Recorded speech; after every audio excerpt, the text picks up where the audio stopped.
नमस्कार प्रिय मित्रों, हम सभी ने किसी ना किसी से यह कहते हुए जरूर सुना है कि शमशान में भूत प्रेत होते हैं और कुछ लोग यह भी कहते हैं कि श्मशान में भूत प्रेत की आत्मा 12 बजे रात को घूमती है। मित्रों, चलो जानते हैं महात्मा गौतम बुद्ध जी से शमशान में भूत होते हैं या नहीं। एक कहानी के माध्यम से गौतम बुद्ध और शमशान का रहस्य। प्राचीन भारत के समय की यह कहानी है जब गौतम बुद्ध अपने शिष्यों के साथ देश भर में घूम कर उपदेश दिया करते थे। उनके उपदेशों में सच्चाई, अहिंसा, करुणा और आत्मज्ञान का महत्व था। यह कथा उस समय की है जब लोग भूत प्रेत, आत्माओं और शमशान की कहानियों पर बहुत विश्वास करते थे। एक दिन बुद्ध अपने शिष्यों के साथ एक गांव में पहुंचे जहां गांव के लोग अत्यधिक डर और अंधविश्वास से ग्रस्त थे। गांव का नाम वैशाली था और यह गांव चारों ओर से हरियाली और घने जंगलों से घिरा हुआ था। गांव के पास ही एक प्राचीन शमशान था जिसे लोग भूत प्रेतों का निवास मानते थे। गांव के लोग सूर्यास्त के बाद शमशान के पास जाने से बहुत डरते थे। उन्होंने सुनी सुनाई कहानियों के आधार पर मान लिया था कि वहां भूत प्रेत रहते हैं जो लोगों को नुकसान पहुंचा सकते हैं। गांव में एक मान्यता थी कि जो भी रात में शमशान के पास जाता है वह वापस नहीं लौटता। इसलिए रात होते ही गांव के लोग अपने अपने घरों में बंद हो जाते थे। गौतम बुद्ध का आगमन गांव के लिए एक महत्वपूर्ण घटना थी। लोग उनके उपदेश सुनने के लिए इकट्ठा हुए। बुद्ध के आगमन की सूचना पूरे गांव में फैल गई और लोग बड़ी संख्या में उनके दर्शन करने और उनकी बातों को सुनने के लिए आए। बुद्ध ने लोगों को प्रेम, करुणा और सच्चाई के महत्व के बारे में सिखाया। गांव में एक युवक था जिसका नाम आनंद था। वह बुद्ध के उपदेशों से बहुत प्रभावित हुआ और उसने ठान लिया कि वह अपने अंधविश्वासों और डर को समाप्त करेगा। एक दिन आनंद ने हिम्मत जुटाई और बुद्ध के पास जाकर उनसे पूछा, गौतम बुद्ध, क्या शमशान में वास्तव में भूत प्रेत होते हैं?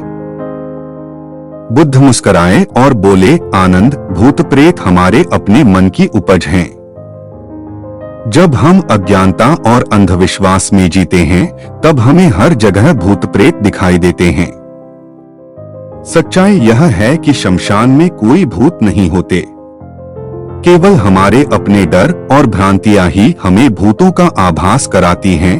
बुद्ध ने आनंद को एक कहानी सुनाई जिसमें एक साधु और उनके शिष्य की बात थी। उन्होंने बताया कि कैसे साधु ने अपने शिष्य को शमशान में जाकर ध्यान करने के लिए प्रेरित किया था और शिष्य ने अपने भीतर के डर को पहचानकर उसे दूर किया था। बुद्ध ने आनंद को चुनौती दी कि वह रात में शमशान में जाकर ध्यान करे और अपने डर का सामना करे। आनंद ने इस चुनौती को स्वीकार कर लिया और शमशान में रात बिताने के लिए तैयार हो गया। बुद्ध ने उसे आशीर्वाद दिया और उसे साहसपूर्वक अपने डर का सामना करने की प्रेरणा दी। रात होते ही आनंद शमशान की ओर चल पड़ा। वहां पहुंचकर उसने एक पेड़ के नीचे बैठकर ध्यान लगाना शुरू किया। आरंभ में उसे बहुत डर लग रहा था, लेकिन धीरे धीरे उसने अपने मन को शांत किया और ध्यान में डूब गया। उसने महसूस किया कि उसका डर उसके अपने मन का ही एक हिस्सा है और बाहर कोई भूत प्रेत नहीं है। रात बीतते बीतते आनंद ने अपने भीतर एक गहन शांति और सच्चाई का अनुभव किया। उसने समझ लिया कि भूत प्रेत केवल मन के अंधकार में ही अस्तित्व रखते हैं। जब मन प्रकाशमान होता है तो सब डर समाप्त हो जाते हैं। सुबह होते ही आनंद ने अपने मन की शांति और सच्चाई को महसूस किया और उसे लगा कि वह एक नया व्यक्ति बन गया है। आनंद ने शमशान से लौटकर गांव वालों को अपने अनुभव के बारे में बताया। उसने उन्हें समझाया कि भूत प्रेत केवल अंधविश्वास और डर का परिणाम है। बुद्ध के उपदेशों से प्रेरित होकर गांव के लोग भी अपने डर और अंधविश्वास को त्यागने लगे। उन्होंने समझ लिया कि सच्चाई और आत्मज्ञान के मार्ग पर चलकर ही वे अपने जीवन को सार्थक बना सकते हैं।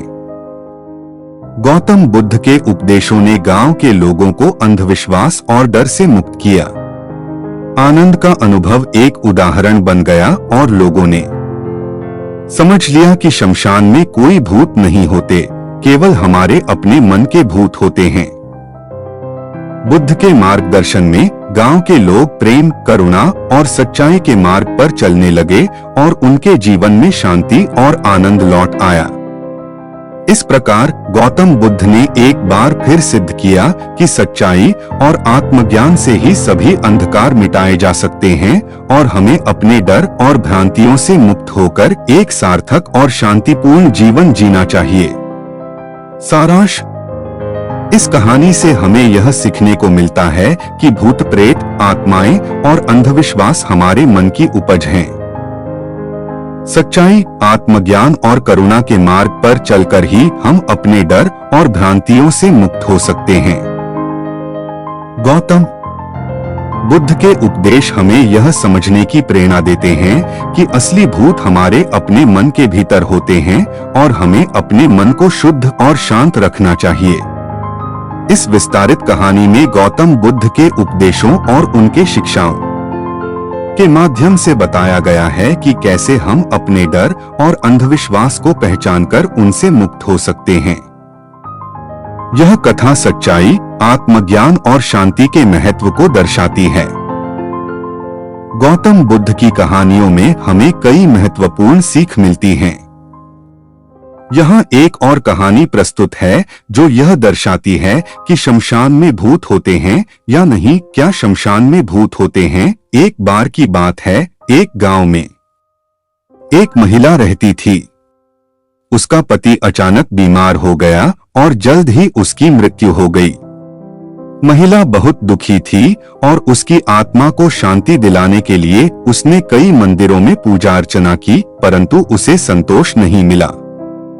उसे डर सताता था कि उसके पति की आत्मा शमशान में भटक रही होगी। एक दिन गौतम बुद्ध उस गांव में आए। महिला ने बुद्ध से अपनी चिंता बताई और पूछा, भगवान, क्या शमशान में भूत होते हैं? क्या मेरे पति की आत्मा वहां भटक रही होगी? गौतम बुद्ध ने उसे सांत्वना दी और कहा, पुत्री, शमशान केवल एक स्थान है जहां हम अपने प्रियजनों को अंतिम विदाई देते हैं। वहां भूत या आत्माएं नहीं भटकती। यह सब हमारे मन के भ्रम हैं। बुद्ध ने महिला से कहा, हमारी आत्मा को शांति और मोक्ष केवल अच्छे कर्मों और सच्ची भक्ति से ही प्राप्त हो सकता है। अपने पति के नाम पर अच्छे काम करो, जरूरतमंदों की मदद करो और ध्यान करो। इससे तुम्हें और तुम्हारे पति की आत्मा को शांति मिलेगी। महिला ने बुद्ध के उपदेश को स्वीकार किया और अच्छे कर्मों में लग गई। धीरे धीरे उसका भय दूर हो गया और उसे शांति प्राप्त हुई। इस कहानी से यह सीखने को मिलता है कि भूत प्रेत केवल हमारे मन के भ्रम हैं और हमें अच्छे कर्मों पर ध्यान देना चाहिए ताकि हमें और हमारे प्रियजनों की आत्मा को शांति मिले।